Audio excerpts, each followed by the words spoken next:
आज आप सीखेंगे कैन का प्रयोग। क्या आप जानते हैं कैन का प्रयोग कहाँ होता है? देखिए, इसका हिंदी सेंस होता है सकना। जब आप स्ट्रॉन्ग पॉसिबिलिटी दिखाते हैं कि जब संभावना अधिक होती है तब आप कैन का प्रयोग करते हैं। तो जब आप किसी एक व्यक्ति या वस्तु की बात करते हो, चाहे एक से अधिक व्यक्ति या वस्तु की बात करते हो, आप कैन का प्रयोग कर सकते हैं। तो आप कह सकते हैं I can, we can, you can, they can, Rohan and Sohan can. इस तरह से इन सभी के साथ आप कैन का प्रयोग कर सकते हैं माय फ्रेंड। तो आप यहाँ पर देखिए वाक्यों को। पहला देखिए आई कैन टेल यू।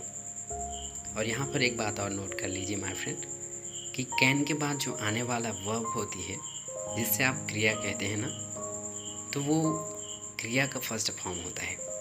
जिसे वर्ब का फर्स्ट फॉर्म आप कह सकते हैं या फिर वर्ब का मेन फॉर्म कह सकते हैं।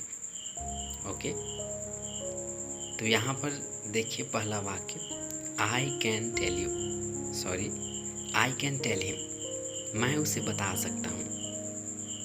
दूसरा वी कैन हेल्प यू, हम आपकी मदद कर सकते हैं। तीसरा यू कैन डू दिस, तुम इसे कर सकते हो। Fourth they can give you money, वे आपको पैसे दे सकते हैं। 5 इट कैन बी योर्स, यह आपका हो सकता है।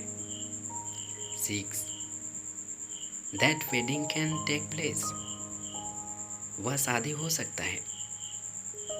7 all employees can do this work, सभी कर्मचारी इस काम को कर सकते हैं। तो यहाँ पर आप देख सकते हैं माय फ्रेंड, कैन के बाद जो आने वाला क्रिया है वे सभी वर्ब का फर्स्ट फॉर्म है, जिसे आप क्रिया का मेन फॉर्म कहते हैं। कैन टेल, कैन के बाद देखिए टेल है, फिर हेल्प है, फिर do, give, be, take, do, ये सभी वर्ब के फर्स्ट फॉर्म हैं। तो जब भी आप कैन का प्रयोग करेंगे माय फ्रेंड, तो आप याद रखिएगा कैन के बाद वर्ब का फर्स्ट फॉर्म लिखिएगा। ओके, और कैन को एक मॉडल वर्ब कहा जाता है।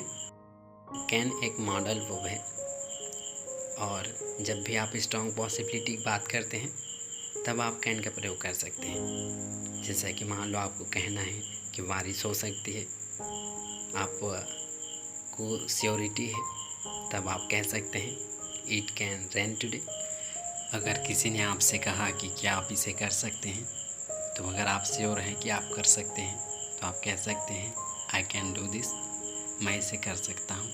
और अगर किसी ने आपसे पूछा कि क्या आप इसका आंसर दे सकते हैं, तो अगर आप श्योर हैं कि आप उसका आंसर दे सकते हैं तो आप कह सकते हैं आई कैन आंसर इट, मैं इसका आंसर दे सकता हूँ।